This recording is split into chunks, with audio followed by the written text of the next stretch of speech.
یعنی میں فرض کریں میں انٹرویو کرتا ہوں, میرے 40 امپلائیز ہیں ابھی کمپنی میں. میں جب کسی کا انٹرویو کرتا ہوں میں شوگر کوٹ نہیں کرتا, میں کھری ورسٹ کیس سینیریو, اگر تم یہ کرو گے تو میں نے تمہارے ساتھ یہ کرنا ہے, تم یہ کرو گے تو میں نے تمہارے ساتھ یہ کرنا ہے, میں یہ کروں تو میرے ساتھ یہ کر دینا. بہت سیدھی بات. اگر کسی امپلائی کے ساتھ, کسی دوست کے ساتھ کوئی مسئلہ ہے تو میں بالکل کھل کر, اور یہ بہت مشکل کام ہے اور اس سے تکلیف بھی ہوتی ہے بات کرنے سے, لیکن اس ایک کچھ لمحوں کی تکلیف یا کچھ دنوں کی تکلیف کے بعد آپ سالوں مصیبت سے بچتے ہیں. بالکل. اگر آپ اس بات کو برنگ اپ نہ کرو, ابھی چپ بیٹھے رہو یا جھوٹ کا سہارا لے کر چلتے چلے جاؤ, ٹھیک ہے نا. جھوٹ صرف کلام میں نہیں ہوتا, جھوٹ آپ کی ایموشنز میں بھی ہوتا ہے. فرض کریں آپ کوئی چیز آپ کو بادر کر رہی ہے اور آپ نہیں کہہ رہے, اور آپ کہہ رہے ہیں نہیں کوئی مسئلہ نہیں ہے, کوئی بات ہے, نہیں کچھ نہیں, یہ بھی جھوٹ ہے. بالکل. اور یہ آپ انسان ہیں, آپ فرشتہ نہیں اور ہیں. پیسو اگریسونیس بعد میں نکلے گا اور ختم. وہ تو بلڈ اپ ہو کے وہ جب پھٹنا ہے ایک دن وہ تو پھر رشتہ نہیں رہنا. ہاں, پھر وہ کہیں گے یہ اس کو ایک دم سے کیسے کیا ہو گیا. یہ صبر کے نام پہ ہم اپنے آپ سے جھوٹ بولتے ہیں, یہ ایک دھوکہ ہے. بالکل. اس کو صبر سے کنفیوز نہیں کرنا چاہیے. تو یہ پہلی بات جھوٹ کے بارے میں کہ اس کے کانسیکوینسز آپ کے ریلیشن شپس میں, آپ کے بزنسز میں, آپ کی پروفیشنل لائف میں آپ کو بہت نقصان دیں گے. ہوتا یہ ہے کسی سے اس سے یہ بات کرو جو وہ سننے کا قائل ہو, اس سے آ کر یہ بات کرنا جب وہ یہ سننا چاہے, اور you change your colours wherever you go, you know, and this is it just hurts people. It hurts people professionally. It's something. اگر آپ اس کا دھیان نہ رکھیں تو آپ کی ریپوٹیشن آپ خود ہی برباد کر رہے ہو. But you get hurt yourself first. او یا سارا کچھ تو آپ ہی سے شروع ہو رہا ہے نا, کیونکہ آپ ہی اس کو بڑھاوا بھی دے رہے ہیں. That's right. تو یہ پہلی بات ہے جھوٹ کے بارے میں. دوسری بات جھوٹ کے بارے میں جو سمجھنے کی ضرورت ہے کہ کچھ سینیریوز ایسے ہیں بالکل جن میں جھوٹ نہ صرف ایکسیپٹیبل ہے but it's the right thing to do. قرآن ایک بلیک اینڈ وائٹ قسم کا ٹیکسٹ نہیں ہے. انسان کی لائف گرے ہے, انسان کی لائف کمپلیکیٹڈ ہے, اور قرآن جتنا میں امپریس قرآن سے ہوں کہ وہ ایک آئیڈیلسٹک, انسان کو فرشتہ بننے کی توقع نہیں رکھتا. انسان کی ریالٹی کو دیکھ کر اس نے ہدایت دی اللہ تعالیٰ نے. فرض کریں حدیث میں بھی آتا ہے کہ اگر بیوی نے کوئی بہت ہی خراب ٹیسٹ کا کھانا بنایا ایک دفعہ, آپ نے ایک نوالا کھایا, پھر وہ پوچھتی ہے کیسا ہے, اور آپ کہیں بہت اچھا ہے, تو کہہ دو, آسانی ہو کہہ دو بہت اچھا. لیکن اس کا جو دل رکھنے والی بات, کبھی کبھار دل رکھنے والی بات, کبھی کبھار کسی پر رحم کر کے جھوٹ بول دینا, یہ بھی کوئی بات نہیں ہے. والدین آپ سے پوچھتے ہیں کیا مسئلہ ہے, آپ کو پتہ ہے امی کا بلڈ پریشر کا مسئلہ ہے, ابھی آپ کی آج جاب چھوٹی ہے, ٹھیک ہے, آپ گھر آئے ہو, بیٹا کیا ہوا ہے, کچھ پریشان سے لگ رہے ہو. آپ کو پتہ ہے اگر آپ نے کہہ دیا جاب چلے گی, ان کا بلڈ پریشر جانا ہے اوپر اور وہ نیچے نہیں اترنا. آپ کو اپنی ممی کا ٹیمپرامنٹ پتہ ہے, نہیں امی کوئی مسئلہ نہیں ہے, وہ کوئی بات نہیں, یہ اچھی بات ہے, آپ نے اچھا کیا یہاں پر. سو فارمولا جو ہے وہ نیت کا ہے کہ اینڈ رزلٹ کیا چاہتے ہیں, کسی کی بھلائی, کسی کی اپنی نہیں, کسی کی بھلائی. لوگ مصلحت دیکھتے ہیں تو کس کی اپنی دیکھتے ہیں. اب میں آپ کو ایک قرآن کی مثال دیتا ہوں, میری فیوریٹ ایگزامپل ہے. اگر میں آپ سے کہوں کہ کسی انسان نے کسی اور انسان پر جھوٹا الزام لگوا کے اس کو اریسٹ کروا دیا, اس کو جیل میں ڈلوا دیا, آپ کہیں گے کہ یہ اچھا کام ہو ہی نہیں سکتا. کیسا انسان ہے جو کسی پر جھوٹا الزام لگوا کے اس کے خلاف اسکیم کر کے انیسنٹ آدمی کو جیل میں ڈلوا دے. یوسف علیہ السلام نے اپنے بھائی کے ساتھ کیا کیا ہے, جھوٹا الزام ہی لگوایا ہے نا. اگلی آنے والا جو اس کی تکلیف ہے اس کو ان کو جیل میں ڈلوا دیا گیا. ما کان لہ ان یأخذہ فی دین الملک, ان کے لیے ممکن نہیں تھا کہ وہ اپنے بھائی کو جس بادشاہ کی کانسٹیٹیوشن میں وہ رہ رہے تھے وہاں الاؤ نہیں تھا کہ باہر والے رائل پیلس میں رہ سکیں. اگر رہنا ہے تو یا تو کرمنل اریسٹ ہوئے ہوئے ڈیٹین ہوئے ہوئے رہیں گے یا رائل رہیں گے. حکمت کی بات. تو انہوں نے کہا مجھے تو اپنے بھائی کو اپنے پاس رکھنا ہے. تو یہاں پر انہوں نے ایک پوری اسکیم کی اور اس میں بھی بھلائی کا عنصر تھا, یعنی اپنے بھائی کو وہ بچا رہے تھے. ٹھیک ہے, مزے کی بات ان آیات میں کیا ہے, جب یہ سب اسکیم کی ہے یہاں تک آپ پڑھیں تو کہیں کیسی نبی کے لیے کیسے ممکن ہے کہ وہ ایسی اسکیم کرے, یعنی ایک جھوٹی سازش کرے.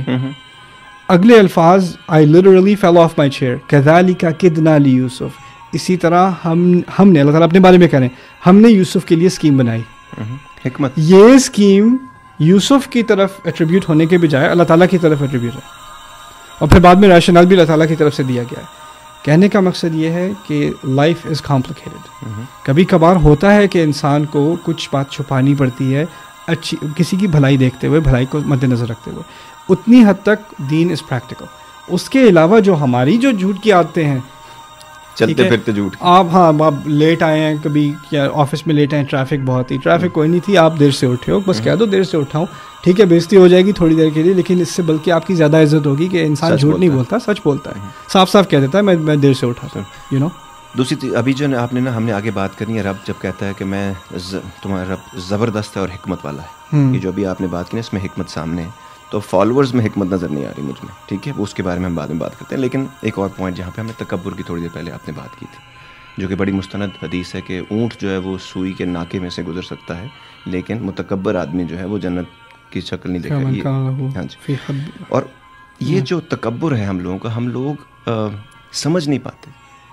کئی لوگوں میں ہمیں اچھا کسی کو بھی نہیں لگتا اس میں ہے, جیسے ہمیں سے کسی کو منافق نہیں لگتے نا ہم خود, اس طرح ہم خود دیکھتے ہیں لوگوں میں علم کی وجہ سے آ جاتا ہے, شہرت کی وجہ سے آ جاتا ہے, پیسے کی وجہ سے آ جاتا ہے, طاقت کی وجہ سے آ جاتا ہے, دنیاوی جو بیسک چیزیں آپ کے جب ہاتھ میں ہوتی ہیں تو آپ کو اٹھنے بیٹھنے میں آ جاتا ہے. تو اس کے بارے میں کچھ بتانا چاہیں گے, اس کو کیسے آئیڈینٹیفائی کرنا ہے اپنے اندر ہم نے, اور اس کے لیے ریمیڈی کوئی اگر ہو. ٹھیک ہے انشاءاللہ.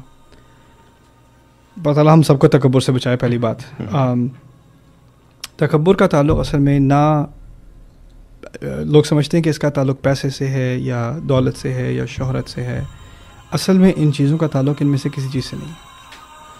تکبر کا اصل جو اس کی اصل ہے وہ انسیکیورٹی ہے, ایمان, سائیکولوجیکل انسیکیورٹی. انسان اپنے آپ کو انفیریئر سمجھتا ہے اور اس کو اپنی انفیریورٹیز کا احساس ہے, اور وہ ان کو کور کرنے کے لیے اپنے آپ کی ایک جھوٹی تصویر پینٹ کرتا ہے. اور اس کے تکبر کے اس کے دو ایلیمنٹس ہیں.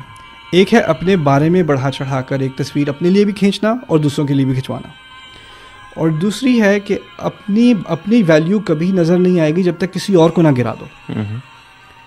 یعنی میں تو کام کروں نہ کروں, میں نے اس کی بےزتی ضرور کرنی ہے, ٹھیک ہے, اس کا مذاق ضرور اڑانا ہے, اور اس کا مذاق اڑانے میں چلو اس کو, کیونکہ میں اپنے کام اور اپنی صلاحیت اور اپنی اکامپلشمنٹ کی بنیاد پر اوپر تو نہ آ سکا, کم از کم جو اوپر آ گیا اس کو تو میں نے نیچے گرا دیا, تو اب مجھے ذرا اونچائی فیل ہو رہی ہے, رائٹ.